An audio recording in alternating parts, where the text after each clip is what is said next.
নমস্কার বন্ধুরা, আমি মৌ আর মৌ কিচেনে তোমাদের সবাইকে স্বাগত জানাই। আজ আমি তোমাদের সঙ্গে শেয়ার করব কিভাবে তরমুজের খোসা দিয়ে টুটি ফুটি তৈরি করা যায়। টুটি ফুটি সাধারণত পেঁপে দিয়েই তৈরি হয়।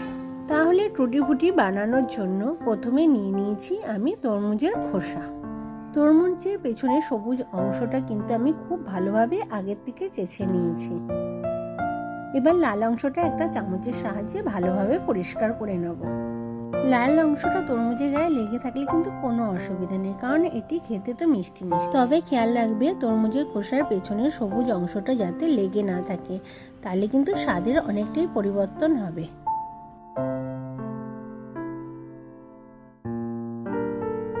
এরপরে তরমুজের খোসাটাকে আমি একটি ছুরির সাহায্যে দুখণ্ড করে নেব। তারপর তরমুজের একটি অংশ নিয়ে নেব। তারপর একটি অংশ নিয়ে একটি ছুরির সাহায্যে প্রথমে লম্বা লম্বা করে কেটে নেব।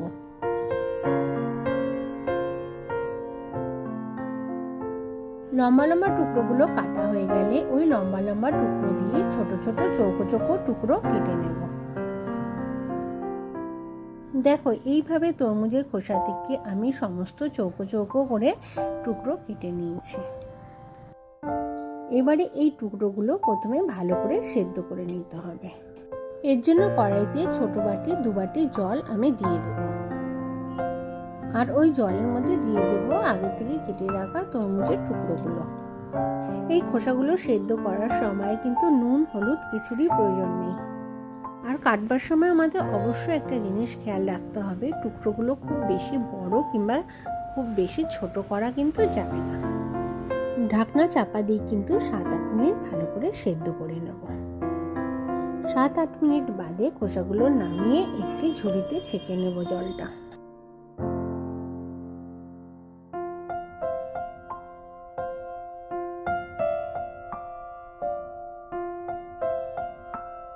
তারপরে গ্যাসের চুলায় আবারও একটি প্যান বসিয়ে তাতে দিয়ে দেবো 2 বাটি জল আর দিয়ে দেবো 1.25 বাটি চিনি।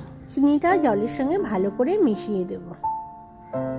এবার ওই জলের মধ্যেই দিয়ে দেব আগে থেকে সেদ্ধ করে রাখা তরমুজের খোসাগুলো।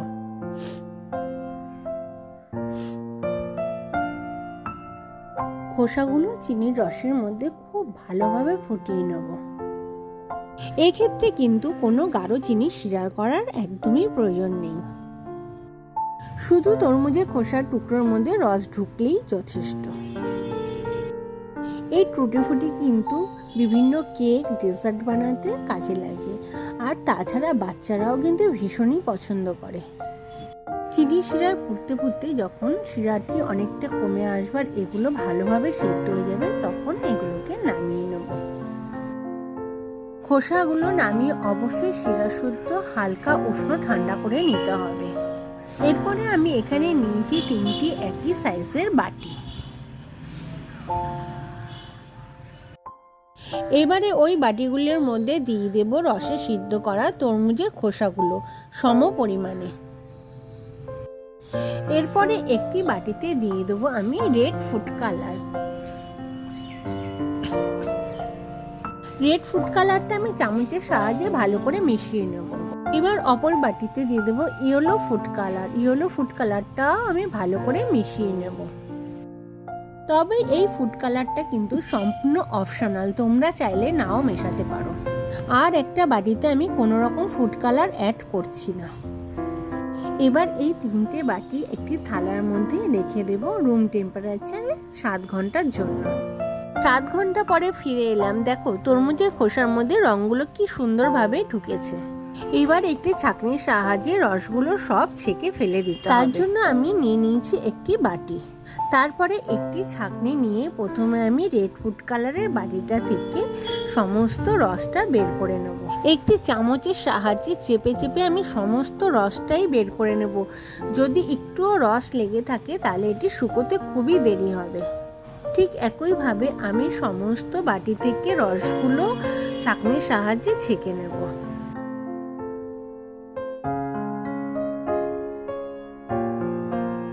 এখানে আমি ছেঁকে নেওয়া রসটা ফেলে দিয়েছি। তোমরা চাইলে যে কোনো কাজে রসটা ব্যবহার করতে পারো অবশ্যই।